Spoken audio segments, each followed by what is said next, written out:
Assalamualaikum warahmatullahi wabarakatuh. Waalaikumsalam warahmatullahi wabarakatuh. Apa kabar, Bu? Alhamdulillah baik. Ada yang bisa saya bantu, Pak Sandra? Saya ingin mewawancarai Ibu tentang pengambilan keputusan berbasis nilai-nilai universal. Bu, apakah boleh, Bu? Iya, boleh, silakan. Ya, baik, Bu ya. Selama ini, bagaimana Anda dapat mengidentifikasi kasus-kasus yang merupakan dilema etika atau bujukan moral? Ya. Jadi kalau dilema etika itu adalah dua buah kasus yang sama-sama benar, ya. Kemudian kalau misalnya bujukan moral tadi ya. Kalau bujukan moral itu adalah salah satu kasus yang bernilai salah atau benar, atau salah benar atau salah satu salah, seperti itu. Ya. Selama ini bagaimana Anda menjalankan pengambilan keputusan di sekolah Anda, terutama untuk kasus-kasus di mana ada dua kepentingan yang sama-sama benar atau sama-sama mengandung nilai kebajikan? Jadi di sini terlebih dahulu kita adalah mengidentifikasi kasus, ya. Kemudian setelah itu baru kita mencarikan solusi dari permasalahan tersebut. Nah, biasanya saya ini melakukan musyawarah dulu dengan dewan guru, ya, dan staf yang ada di sekolah. Seperti itu. Langkah-langkah atau prosedur seperti apa yang biasa Anda lakukan selama ini untuk menyelesaikan masalah? Jadi di sini sebagai kepala sekolah saya memanggil pihak yang bermasalah terlebih dahulu, kemudian kita mendengarkan penjelasan yang terkait, baru setelah itu kita mengambil sebuah keputusan yang tentunya tidak merugikan keduanya, seperti itu. Ya. Hal-hal apa saja yang selama ini Anda anggap efektif dalam pengambilan keputusan pada kasus-kasus dilema etika? Jadi yang pertama itu adalah melakukan dialog atau diskusi terlebih dahulu, ya. Kemudian musyawarah bersama rekan guru, dan di sini kita tentunya mengutamakan prinsip kekeluargaan. Hal-hal apa saja yang selama ini merupakan tantangan dalam pengambilan keputusan pada kasus-kasus dilema etika? Tantangan dalam pengambilan keputusan dilema etika itu menurut saya masalah tersebut mempunyai nilai yang sama, ya, yang sama pentingnya, tapi ada juga yang harus didahulukan. Jadi sama penting, tapi di sini ada salah satu yang harus didahulukan. Nah, di sini juga ada peraturan yang harus kita penuhi. Jadi, tidak kalah pentingnya nilai rasa peduli juga di situ harus kita utamakan. Seperti itu. Apakah Anda memiliki sebuah tata kala atau jadwal tertentu dalam sebuah penyelesaian kasus dilema etika? Apakah Anda langsung menyelesaikan di tempat atau memiliki sebuah jadwal untuk menyelesaikannya? Bentuk atau prosedur seperti apa yang Anda jalankan? Jadi sebaiknya sebuah masalah itu memang harus dapat diselesaikan, ya. Nah, di sini saya membuat jadwal pertemuan sesegera mungkin untuk berdialog bersama orang yang bermasalah. Jadi tidak ditunda-tunda. Jadi harus kita buatkan jadwalnya dan harus diselesaikan sesegera mungkin. Seperti itu. Adakah seseorang atau faktor-faktor apa yang selama ini untuk mudah atau membantu Anda dalam pengambilan keputusan dalam kasus-kasus dilema etika? Jadi setiap permasalahan yang ada itu selalu saya bawa ke dalam musyawarah tentunya, ya. Nah, atau dapat juga dewan guru agar lebih dahulu dapat menemukan solusi yang terbaik. Jadi melalui musyawarah. Musyawarah, ya. Dari semua hal yang telah disampaikan, pembelajaran apa yang dapat Anda petik dari pengalaman Anda mengambil keputusan dilema etika? Pembelajaran yang bisa saya ambil itu seperti misalnya dalam pengambilan keputusan apapun itu harus berdasarkan kesepakatan bersama, ya. Tadi pentingnya musyawarah tadi kan. Nah, di sini membiasakan diri juga bertanggung jawab atas keputusan yang telah diambil tadi. Jadi keputusan yang kita ambil harus kita pertanggungjawabkan, seperti itu, ya. Nah, jangan lupa juga untuk meninjau kembali keputusan tersebut jika masalah belum tepat, ya, dan membuat keputusan kembali yang lebih baik tentunya, seperti itu. Ini sudah selesai wawancara saya, Bu, ya. Ya.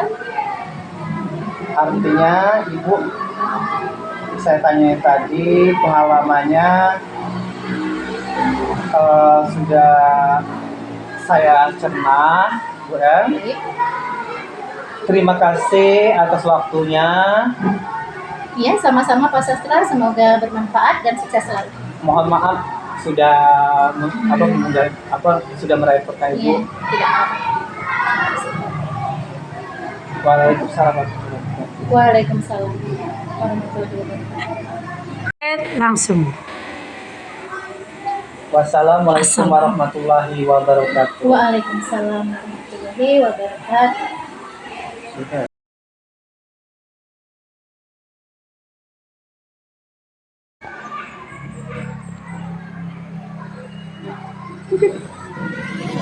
Assalamualaikum warahmatullahi wabarakatuh. Salam warahmatullahi wabarakatuh. Apa kabar, Bu? Maaf ya mengganggu. Saya ingin mewawancara Ibu tentang pengambilan keputusan berbasis nilai-nilai kebajikan universal. Selama ini bagaimana Anda dapat mengidentifikasi kasus-kasus yang merupakan dilema etika atau rujukan moral? Baik, Ustaz. Saya melihat dari sudut pandang moral dan hukum, apabila kasus tersebut melanggar hukum, maka sudah tentu benar melawan salah. Namun, jika masih ada dikatakan benar lawan benar, masalah tersebut adalah dilema etika bagi saya. Selama ini bagaimana Anda menjalankan pengambilan keputusan di sekolah Anda, terutama untuk kasus-kasus di mana ada dua kepentingan yang sama-sama benar atau sama-sama mengandung nilai kebajikan?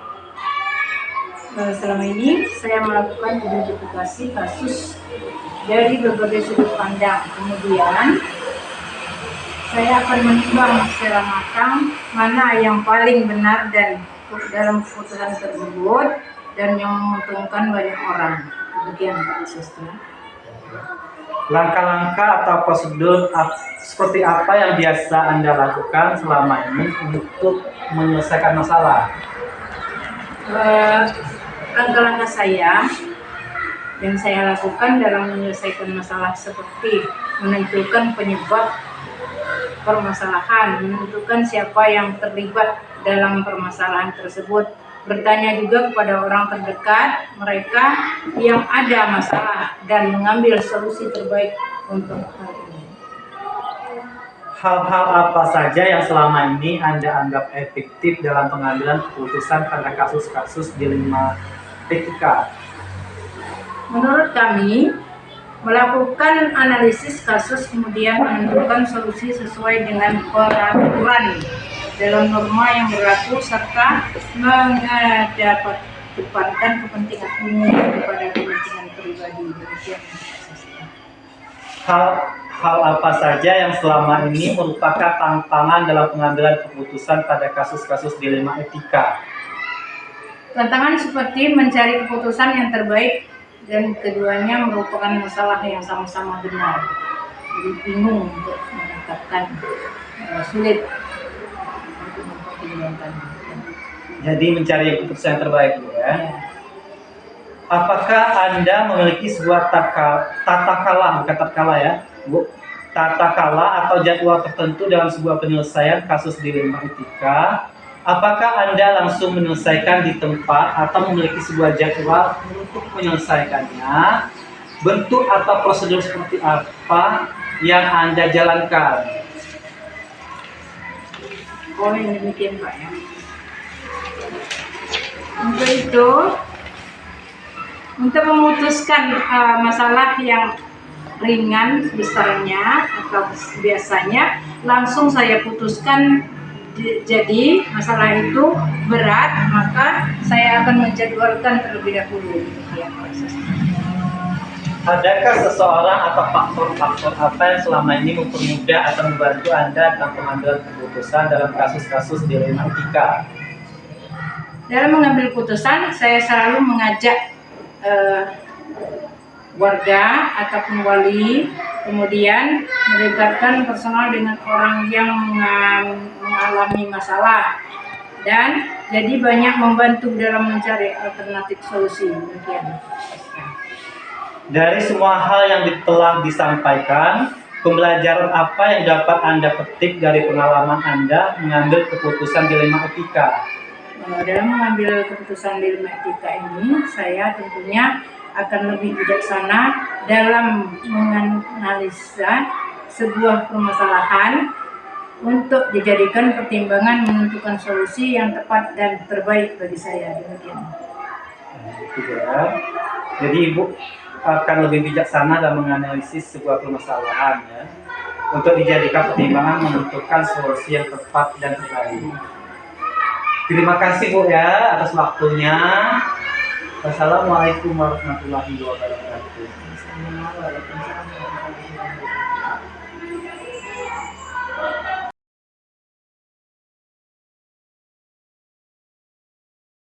Assalamualaikum warahmatullahi wabarakatuh. Waalaikumsalam warahmatullahi wabarakatuh. Apa kabar Pak? Baik, alhamdulillah sehat. Maaf Pak ya mengganggu. Saya ingin mewawancarai Bapak tentang pengambilan keputusan berbasis nilai-nilai kebajikan universal. Boleh. Boleh Pak ya? Boleh. Yang saya mau tanyakan, selama ini bagaimana Anda dapat mengidentifikasi kasus-kasus yang merupakan dilema etika atau rujukan moral? Menurut saya itu mudah saja ya Pak. Karena jadi sesuatu itu dikatakan rujukan moral ketika ada suatu kasus yang satu benar dan yang satunya lagi salah. Nah, jika kedua kasus ini itu benar, itulah yang dimaksud dengan dilema etika, Pak. Selama ini bagaimana Anda menjalankan pengambilan keputusan di sekolah Anda, terutama untuk kasus-kasus di mana ada dua kepentingan yang sama-sama benar atau sama-sama mengandung nilai kebajikan? Sebelum saya mengambil keputusan tersebut, tentunya saya menginventarisasi dulu tentang masalah terlebih dahulu, Pak.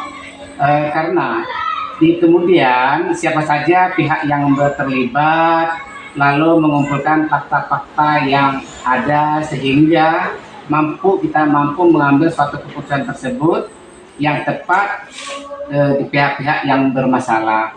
Dalam pengambilan keputusan ini tentunya saya mengutamakan prinsip kekeluargaan dan musyawarah mufakat, Pak. Langkah-langkah atau prosedur seperti apa yang biasa Anda lakukan selama ini untuk menyelesaikan masalah? Begini Pak ya, langkah pertama yaitu saya mengambil keputusan tersebut adalah memanggil kedua belah pihak tersebut. Itu langkah pertama.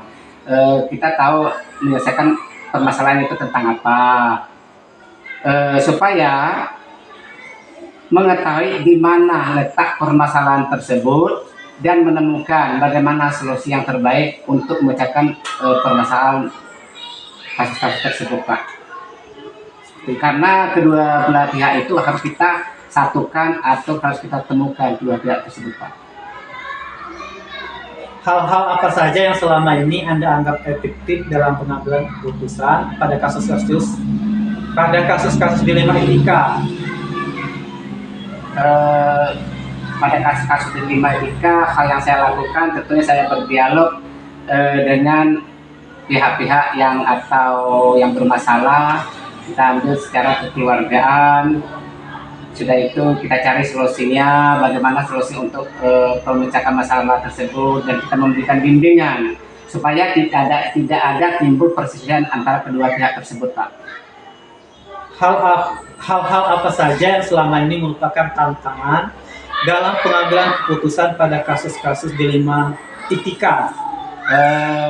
Menurut saya, selama ini saya menjadi kepala sekolah, tantangan yang ada atau yang saya hadapi, cara untuk mengatasi atau mencari solusi yang terbaik, semua pihak ataupun risiko apapun, minimal risiko apapun yang terjadi, tentu saja hal ini membutuhkan dukungan yang positif dari warga sekolah, baik masyarakat, baik guru dan lain sebagainya. walaupun itu menjadi beban atau menjadi risiko saya sebagai seorang kepala sekolah. Seperti itu, Pak. Apakah Anda memiliki sebuah tata kala atau jadwal tertentu dalam sebuah penyelesaian kasus dilema etika?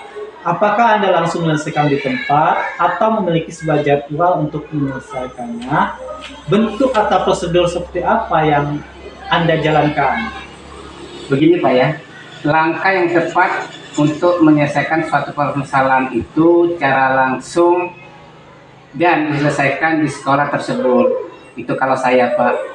Juga agar tidak berkepanjangan kasus tersebut. Banyak pihak-pihak yang terlibat di sana, ada beberapa pihak, terutama Dewan Guru, untuk memberikan pertimbangan-pertimbangan dan masukan yang baik, serta kami melibatkan juga seorang atau pengawas dan komite sekolah, tergantung karakter permasalahan itu terjadi seperti apa. Adakah seperti itu Pak? Iya. Jadi memberikan pertimbangan dan masukan yang baik serta pengawas dan komite. Iya, betul Pak. Tergantung karakter permasalahan yang terjadi. Iya, tergantung permasalahan. Adakah seseorang atau faktor-faktor apa yang selama ini mempermudah atau membantu Anda dalam pengambilan keputusan dalam kasus-kasus dilema etika? Untuk mengambil keputusan kasus-kasus dilema etika ini tentunya permasalahan itu saya bermusyawarah antara rapat dengan Dewan Guru agar kasus-kasus tersebut cepat diselesaikan. Itu solusi yang terbaik. Juga bisa berkonsultasi dengan pengawas sekolah atau komite sekolah untuk minta saran dan masukan yang terbaik untuk menyelesaikan kasus tersebut, Pak. Dari semua hal yang telah disampaikan, pembelajaran apa yang dapat Anda petik dari pengalaman Anda mengambil keputusan dilema etika? Dari pengalaman yang menurut saya, pelajaran saya ambil sebagai pemimpin di sekolah dalam pengambil keputusan apapun harus berdasarkan kesepakatan bersama dan hasil rapat dengan Dewan Guru, juga bermusyawarah mufakat, serta membiasakan diri untuk bertanggung jawab atas kasus-kasus atau pengambilan keputusan yang diambil yang terbaik. Bekerja sama juga dengan warga di sekitar sekolah untuk menyelesaikan kasus tersebut, berkomunikasi dan berkolaborasi dengan Dewan Guru juga, dengan wali murid, dengan siswa yang punya kasus yang baik, agar setiap elemen yang ada di sekolah itu saya